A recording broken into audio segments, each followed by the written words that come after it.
नमस्कार, Asian news देख रहे हैं आप। मैं हूं मनीष। मध्य प्रदेश कांग्रेस में सियासी घमासान थमने का नाम नहीं ले रहा। इंदौर में बड़े नेताओं के बिना पूर्व जानकारी के दौरे को लेकर शहर कांग्रेस अध्यक्ष चिंटू चौकसे ने तल्ख टिप्पणी की। उन्होंने सीधे नाम तो नहीं लिया, लेकिन माना जा रहा है कि उनका इशारा वरिष्ठ नेता दिग्विजय सिंह पर था, क्योंकि 2 दिन पहले दिग्विजय सिंह इंदौर के शीतला माता बाजार पहुंचे थे, जहां नौकरी से निकाले गए मुस्लिम कर्मचारियों से मिलने का उनका इरादा था, लेकिन स्थानीय नेतृत्व को इसकी भनक तक नहीं लगी। इंदौर समन्वय समिति की बैठक में चिंटू चौकसे ने मुद्दा उठाते हुए कहा कि संगठन के लिए आवश्यक है कि बड़े नेता हों या छोटे नेता या कार्यकर्ता, किसी भी विषय या मुद्दे पर कोई भी स्टैंड लेना है तो संगठन की सहमति लेना जरूरी है। क्या फैसला लेना है, किस मुद्दे पर, पहले संगठन में यह तय होना चाहिए। कोई भी नेता आए और बोलेगा मुझे यहाँ जाना वहाँ जाना है, लेकिन पहले शहर एवं जिला अध्यक्ष के साथ, विधानसभा अध्यक्ष के साथ चर्चा होनी चाहिए। चौकसे का यह बयान दिग्विजय सिंह के दौरे पर सीधा प्रहार था। वहीं पूर्व प्रदेश अध्यक्ष कांग्रेस के, उन्होंने भी एक्स पर पोस्ट कर सीधे निशाना साधा।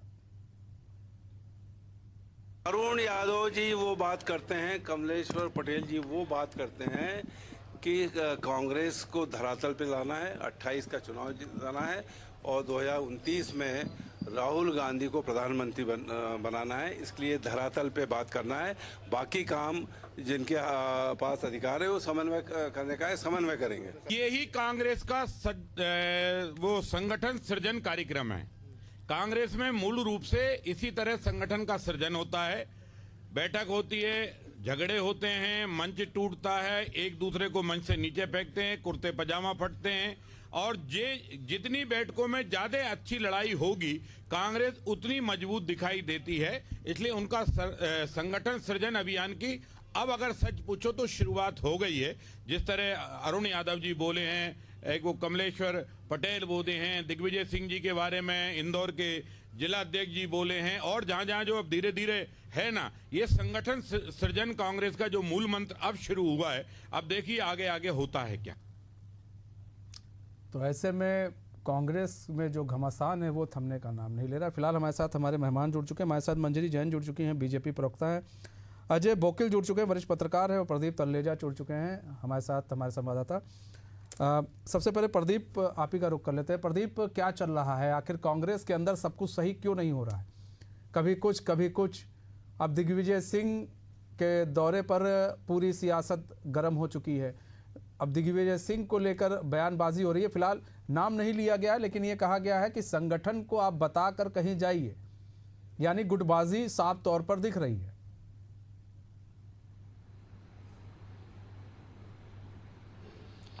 देखिए मनीष जी, जिस प्रकार से मध्य प्रदेश के अगर कांग्रेस के हालातों की अगर बात की जाए तो कहीं ना कहीं अब तो जो पहले बेहतर होना चाहिए था। जिस प्रकार से संगठन सृजन अभियान के तहत इस बात को कहा गया था कि संगठन को मजबूत करना है, संगठन के अंदर कैसे मजबूती लाई जाए, कैसे अपनी जो खोई हुई जमीन है उसको तलाशने के लिए नए नए जो आयाम स्थापित करने की कोशिश जो है वो लगातार कांग्रेस कर रही थी। देखिए, अब हमने देखा था जब राहुल गांधी मध्य प्रदेश पहुंचते हैं तब वो ये कहते हैं कि तमाम गुटबाजियों को खत्म कर दीजिए, तमाम जो ऐसे जो आपके अंदर जो आपसी मतभेद है उसको आप खत्म कर दीजिए। लेकिन देखिए, राहुल गांधी जी के आने के बाद भी कुछ नहीं सुधरा। स्थिति कमोवेश आज भी वही देखने में आ रही है। देखिए, हम देखते हैं कि चाहे वो अजय सिंह राहुल भैया हो, कमलेश्वर पटेल हो, उमंग सिंगार हो, या फिर तमाम जो दूसरे बड़े नेता, वो कहीं ना कहीं ये कोशिश करते हैं कि अपना जो वर्चस्व वाला जो क्षेत्र है उसको वो स्थापित कर सके। और देखिए, हमने देखा जब पिछले दिनों जब दिग्विजय सिंह इंदौर पहुंचते हैं, इंदौर पहुंचने के बाद होता क्या है वहां पर स्थिति, एक वर्ग विशेष के व्यक्ति को नौकरी से निकाला जाता है, और ये जानकारी आती है कि दिग्विजय सिंह जी उससे मिलने जा रहे हैं, तो दिग्विजय सिंह अपने आप को स्थापित कर रहे हैं। तो ये कहीं ना कहीं ये जरूर बता रहा है कि जिस प्रकार से मध्य प्रदेश में भी इस वर्तमान समय कांग्रेस की स्थिति है, वो आपसी गुटबाजी इनमें खत्म नहीं हो रही है। चाहे जिला अध्यक्षों को जो अभी चुना गया उसमें भी हमने देखा किस प्रकार से काफी बहसबाजी हुई, लोग खून से पत्र लिखकर भेज रहे थे, संगठन पे आरोप लगा रहे थे, जीतू पटवारी तक पे आरोप लगा कि उन्होंने गाड़ी ली।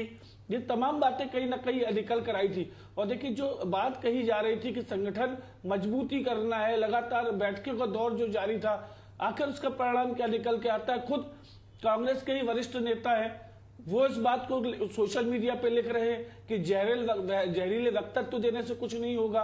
तो इसका मतलब क्या है कि कांग्रेस में अभी भी ये देखा जा रहा है कि कौन कितनी ज्यादा बयानबाजी कर रहा है और कौन कितनी बयानबाजी के दलते जो ये तमाम अजय बोकिल जी, प्रदेश के अंदर ठीक है अजय बोकिल जी, हम यहाँ बात करें तो ये कहीं तो कहीं ना कहीं ये देखा जा रहा है अजय बोकिल जी कि एक तो कांग्रेस को आज हम लोगों ने आमंत्रित भी किया, कांग्रेस ने पल्ला झाड़ लिया, क्योंकि कांग्रेस के प्रवक्ता भी नहीं समझ पा रहे हैं कि हम अपने नेताओं को कितना बचाएं।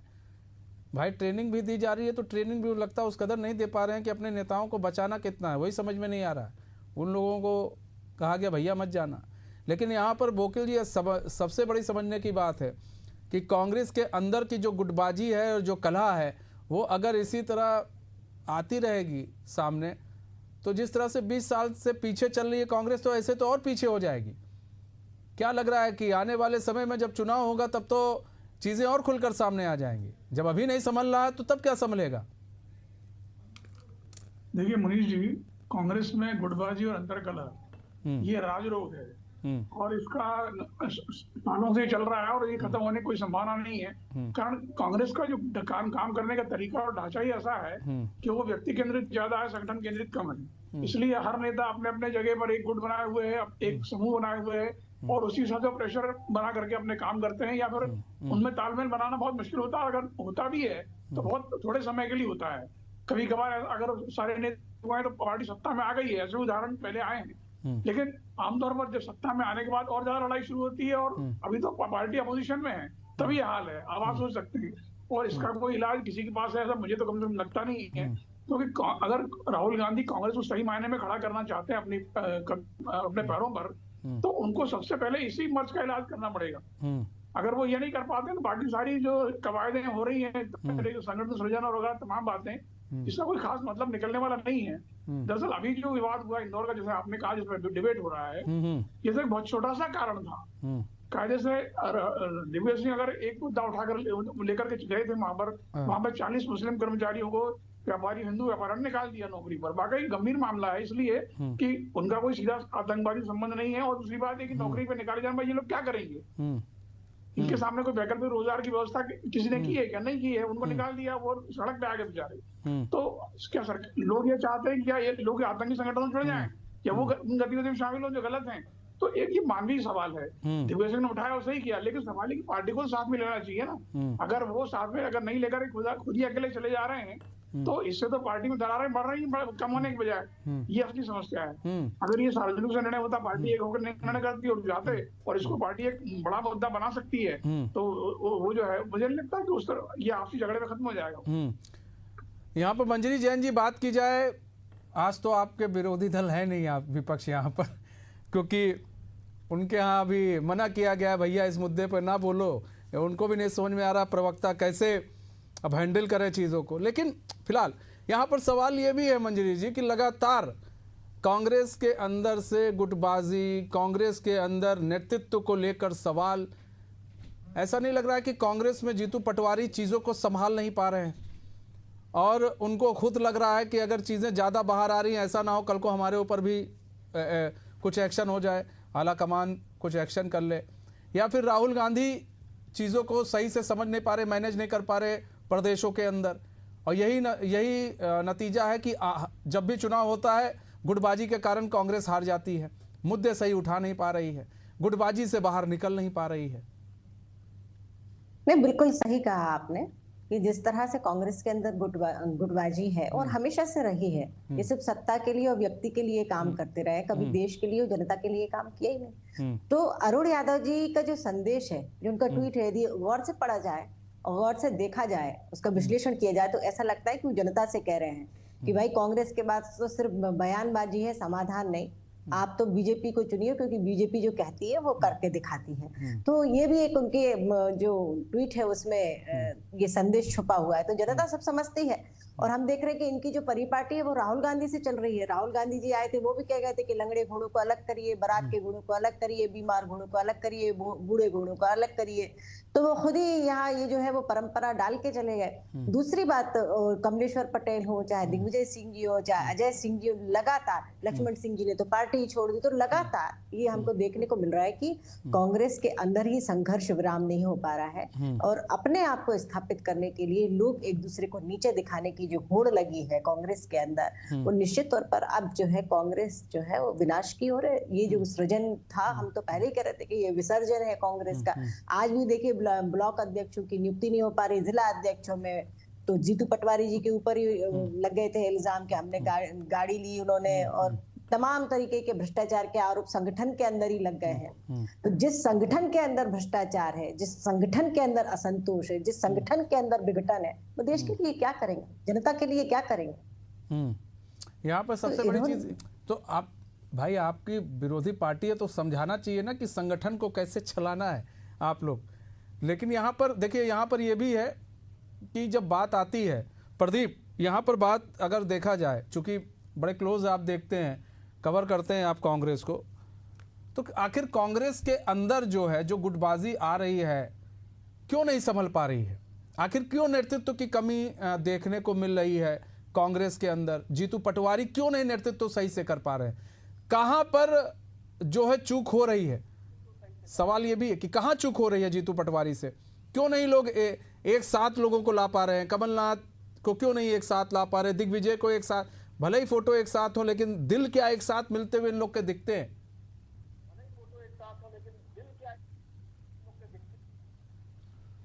देखिए मनीष जी, ये एक बड़ा सवाल जरूर है कांग्रेस के लिए। देखिए कांग्रेस जिस प्रकार से वर्तमान परिस्थितियों में गुजर रही है, ये परिस्थितियां कमोवेश अगर हम पिछले कुछ समय से देखें तो जब से प्रदेश में जीतू पटवारी को जो प्रदेश अध्यक्ष बनाया गया, उसके बाद से हम लगातार देख रहे हैं कि उन्हीं के नेता उन्हीं के खिलाफ होकर खड़े हैं। चाहे वो जिला अध्यक्ष की बात हो, चाहे मंडल अध्यक्ष की बात कर ले, मंडलम की हो, सेक्टर की बात हो, ये तमाम चीजें कहीं ना कहीं सबसे ज्यादा देखने में आ रही हैं। और देखिए अगर हम पिछले कुछ और दिनों के जब से जीतू पटवारी बने उसके बाद देखिए एक जो परिपाटी होनी चाहिए थी पार्टी की, जो हम लगातार बीजेपी से अगर तुलना जिस प्रकार से करते हैं, बीजेपी जहां सीनियर्स नेताओं को अपने साथ एक अच्छी पोजीशन पे लेकर उनके मार्गदर्शन में लेकर आगे बढ़ती है, लेकिन अब ये देखा यह जा रहा है, हालांकि युवा नेतृत्व है, युवा नेतृत्व को आगे बढ़ाने की बात सभी दल करते नजर आ रहे हैं, लेकिन कांग्रेस ने एक हालांकि शुरुआत जरूर की, लेकिन मध्य प्रदेश के अंदर जो कमोवेश स्थिति है,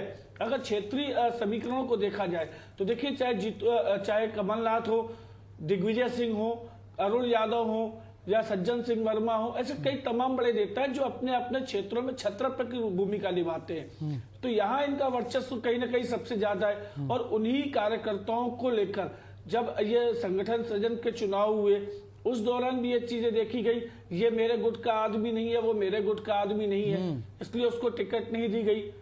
भोपाल की अगर हम बात करते हैं, दिग्विजय सिंह के गुट के आदमी मोनू सक्सेना खुलकर विरोध करते नजर आते हैं, सतना से आते हैं वो खुलकर विरोध करते हैं, तो कहीं ना कहीं ये स्थिति बनी हुई है। लेकिन देखिए जीतू पटवारी को ये चाहिए था कि तमाम वरिष्ठ जो जन है उनके साथ समन्वय बनाना चाहिए था, समन्वय बनाकर आने वाले दिनों में क्या रणनीति बननी चाहिए थी, कैसे प्रदेश सरकार को घेरना है, जो उनके विकास कार्यों में है उन तमाम बातों को लेकर चर्चा करनी चाहिए थी।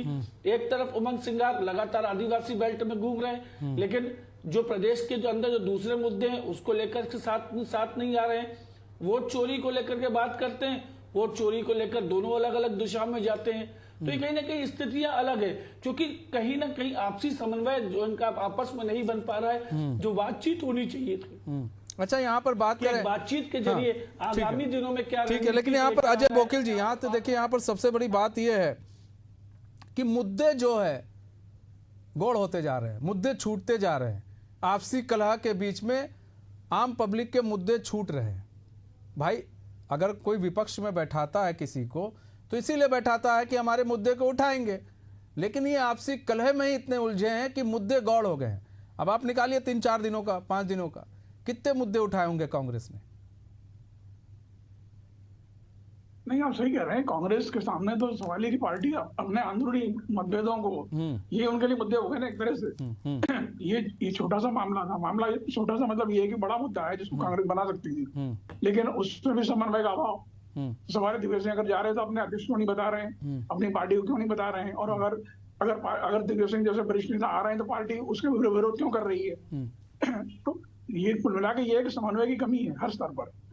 तो ये कांग्रेस की पुरानी समस्या कोई नई बात नहीं है, और अगर इसी तरह कांग्रेस आगे चलेगी तो अगले चुनाव में भी उनकी संभावना बहुत कम है, क्योंकि हर स्तर पर, जिला स्तर पर, राज्य स्तर पर, संभागीय स्तर पर और गांव के स्तर पर भी जो है, अगर पार्टी के नेताओं में आपस में और कार्यकर्ताओं में कोऑर्डिनेशन नहीं होगा, ये जो घटनाक्रम सामने आया है ये बेसिकली समन्वय की कमी है।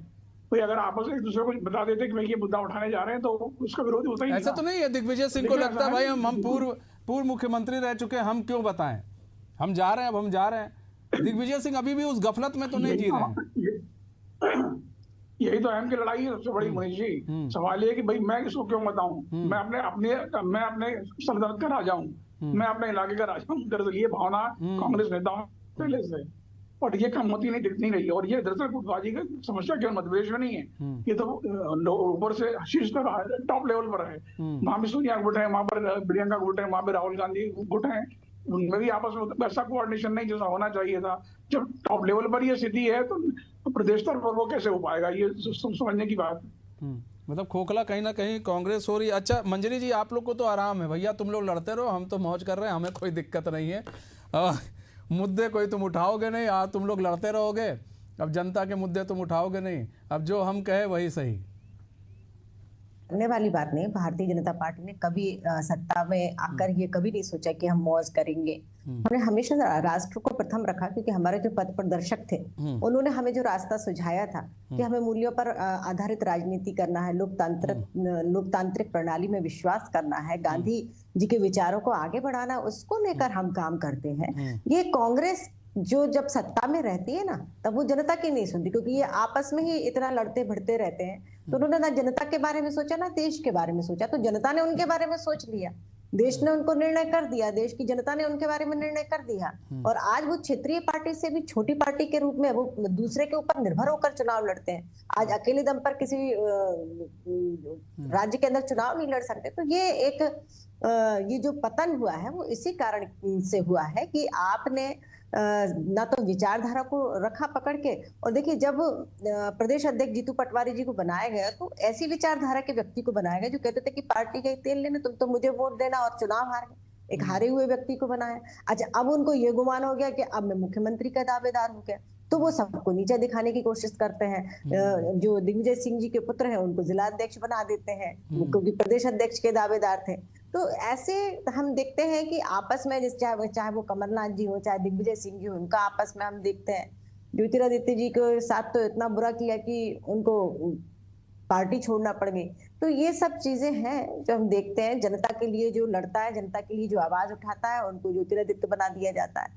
तो जनता से उनको कोई अजय बोकिल जी यहाँ पर क्या, जब जीतू पटवारी को अजय बोकिल जी चुना गया, प्रदेश अध्यक्ष बनाया गया जीतू पटवारी को, तो क्या एक समन्वय नहीं था? क्या पार्टी को कॉन्फिडेंस में लेकर उनको प्रदेश अध्यक्ष नहीं बनाया गया था? क्योंकि आज सारी लड़ाई यही हो रही है कि कोई जीतू पटवारी की सुन नहीं पा रहा है और ना सुन रहा है, सब अलग दिशा अलग लाइन में चल रहे हैं। नहीं, आप बिल्कुल सही कह रहे हैं। दरअसल क्या है कि जीतू पटवारी को जो बनाया गया था अध्यक्ष, वो किस काबिलियत पे बनाया गया था? चुनाव को हार गए थे, वो केवल राहुल गांधी को अपनी मोटरसाइकिल पर बैठा करके ले गए थे एक कार्यक्रम में, ये उनकी योग्यता थी कुल बना करके। तो सवाल ये है कि जो बड़े नेता हैं उनसे अगर कंसल्ट नहीं किया गया और दिल्ली से उनकी सीधी नियुक्ति हो गई, तो मेरे ख्याल से ये सबसे बड़ा कारण था कि मेरे नेताओं को रास नहीं आया। और वही स्थिति अभी भी चल रही है, नेता प्रदेश को लेकर भी वही स्थिति है, वो उनको भी नियुक्ति इसी तरह हो गई थी। तो उन दोनों में भी आपस में कोई कोऑर्डिनेशन नहीं है, दोनों जबकि युवा नेता हैं। तो सवाल वही है कि समन्वय की कमी हर लेवल पर है और स्वीकार्यता की कमी हर लेवल पर है। अगर कांग्रेस में निर्णय कैसे होते हैं कांग्रेस ही बता सकते हैं, लेकिन मेरे ख्याल से ये सही तरीका नहीं है पार्टी को आगे बढ़ाने का। कांग्रेस के निर्णय 10 जनपद की दहलीज से होते हैं। जो जितनी बार वहां मत्था टेकने जाएगा उसको पद मिल जाता है, बस वहां से सारे निर्णय होते हैं। तो इसलिए कार्यकर्ता ठगा सा महसूस करता है, वो सिर्फ दरी बिछाओ झंडा लगाओ रह जाता है। और जनता जो है, जनता से तो उनको कोई सरोकार नहीं है। आप देख लीजिए, अभी प्रदेश अध्यक्ष रहते हुए जीतू पटवारी जी कितना जनता के बीच में जाते हैं, या तो वो प्रेस कॉन्फ्रेंस कर लेते हैं या एक्स पर कोई सोशल मीडिया पर कोई पोस्ट डाल देते हैं बीजेपी को कोसने के लिए। इसके अलावा उनके पास कोई काम नहीं है, वही उनके राहुल गांधी जी करते हैं। तो ये जो पूरा जो विचारधारा है वो ऊपर से चलती है और नीचे तक आती है। यही तो आरोप ये तो कांग्रेस समन्वय भी होना लगाती है संभव आप नहीं पर है कि इनके आप बीच लोग में। की सारी चीजें या तो फिर दो ही लोग तय करते हैं या आरएसएस तय करता है, यही आरोप लगता है आप नहीं, लोग ये गलत फहमी है, क्योंकि ये क्या है, कांग्रेस की परिपाटी और वही ये भ्रम फैलाते हैं, जबकि ऐसा नहीं है। भारतीय जनता पार्टी के अंदर अनुशासन है, कार्यकर्ता विचारधारा से जुड़कर काम करता है, कार्यकर्ता के व्यक्तित्व का निर्माण होता है, और जो हमारे भारतीय जनता पार्टी की कार्य पद्धति है उसको लेकर कार्यकर्ता अपने कर्तव्यनिष्ठ होकर अपनी जिम्मेदारी जो उसे सौंपी जाती है उसके प्रति पूरी निष्ठा के साथ काम करता है। और जैसे आज मुझे भी कोई जिम्मेदारी दी गई है तो मैं ये फोकस करती हूँ कि मैं कैसे अच्छा कर सकती हूँ, और क्योंकि हम एक मिशन के लिए काम करते हैं ना, हम पद के लिए, सत्ता के लिए, प्रतिष्ठा के लिए काम नहीं करते। ये हमारे व्यक्तित्व में, विचारों में पूरी तरह से ऐसे, जब हमारा प्रशिक्षण होता है ना भैया, तब उस समय हमारे अंदर ये भरा जाता है। और आज हम जब विचारधारा के लिए लड़ते हैं और हम देश के लिए काम करते हैं तो हमारे अंदर पद और प्रतिष्ठा की लालसा नहीं होती है। हम उस मिशन को, जो मोदी जी का मिशन है, जो भारतीय जनता पार्टी का मिशन है, जो पंडित दीनदयाल उपाध्याय जी का जो सपना था, जो डॉक्टर श्यामा प्रसाद मुखर्जी का जो सपना था, उसको जीते हैं। और उसको पूरा करने के लिए देखिए मोदी जी काम कर रहे हैं और उनके पीछे लाखों कुल कार्यकर्ता। मिलाकर अगर कांग्रेस के अंदर इसी तरह से अंतरकलह या फिर लड़ाई चलती रही तो कांग्रेस जो है, जिस तरह से मध्य प्रदेश में जो जमीन है वो और भी खिसकती चली जाएगी। कांग्रेस के लिए एक बड़ा इस वक्त टर्निंग पॉइंट है। अगर ये सही संभला कांग्रेस के लिए तो दिक्कत हो सकती है कांग्रेस में, क्योंकि गुटबाजी कांग्रेस को कहीं ऐसा ना हो खा जाए, क्योंकि जनता के मुद्दे भी कांग्रेस नहीं उठा पा रही है, सिर्फ गुटबाजी में लगी है। जनता के मुद्दे गौड़ हो चुके हैं। ऐसे में कांग्रेस को ये समझना होगा कि कांग्रेस को करना क्या है, ये सबसे बड़ी चीज़ है। और कांग्रेस का जो नेतृत्व कर रहा है वो कैसे अपने पार्टी के नेताओं को आगे लेकर चल रहा है, ये भी कांग्रेस को समझना होगा। बहुत बहुत धन्यवाद आप सभी लोगों का हमारे साथ जुड़ने के लिए और अपना बहुमूल्य समय हमें देने के लिए। तो हमारे इस खास पेशकश से बस इतना ही। मुझे दीजिए इजाजत, तो खबरों के साथ बने रहने के लिए देखते रहिए एशियन न्यूज़। नमस्कार।